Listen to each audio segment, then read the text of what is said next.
15 अप्रैल की तारीख थी। यूपी पुलिस के 17 जवान के घेरे में अतीक और उसका भाई अशरफ था।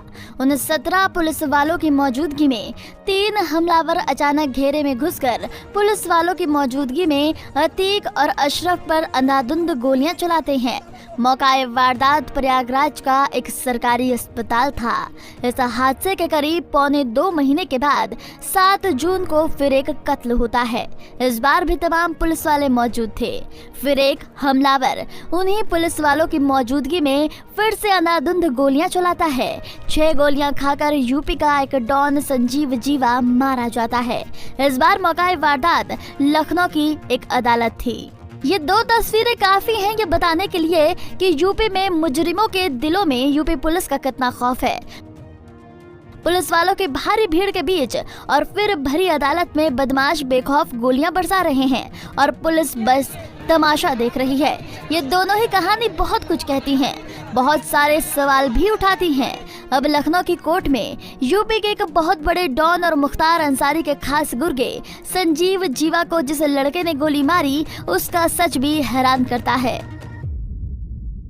बीकॉम पास एक लड़का जिसका जुर्म की दुनिया से कोई वास्ता नहीं, वो एक पेशेवर शूटर की तरह आता है और 5 से 7 लाख महंगे पिस्टल से अपने शिकार के सीने में 6 गोलियां उतार देता है।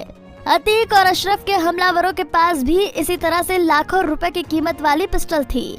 वहां भी तीनों ने हमले से पहले रेकी की। यहाँ भी हमलावरों ने हमले से पहले रेकी की। अतीक और अशरफ के केस में तीनों हमलावर मीडिया के भेष में आए थे। यहाँ वो इकलौता हमलावर काला कोट पहनकर वकील के भेष में आया। दोनों ही केस में ये समानताएं और भी सवाल उठाती हैं। 2015 में गोमती नगर थाने में संजीव जीवा के खिलाफ हत्या का एक मुकदमा दर्ज हुआ था।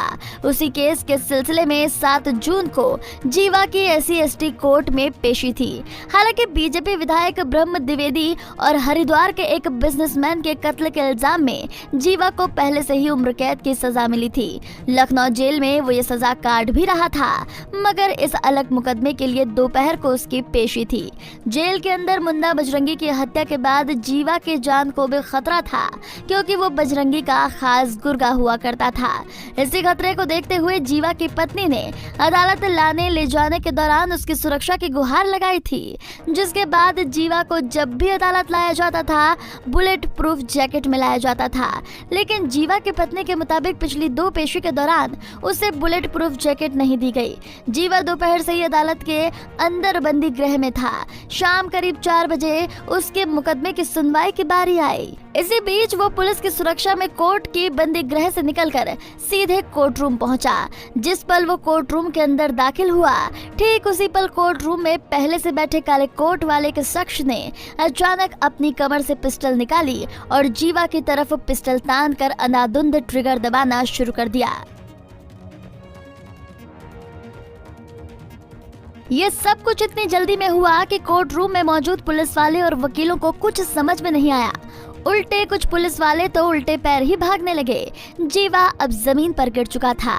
हमलावर अब भागना चाहता था, लेकिन तभी कुछ वकील और बाद में कुछ पुलिस वालों ने हिम्मत दिखाई और हमलावर को गिरफ्तार कर लिया।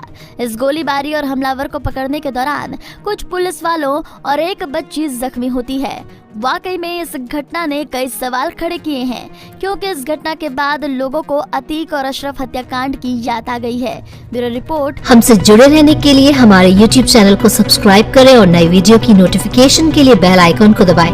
अगर आप ये वीडियो Facebook पर देख रहे हैं तो लाइक जरूर करें और ज्यादा से ज्यादा शेयर करें। धन्यवाद।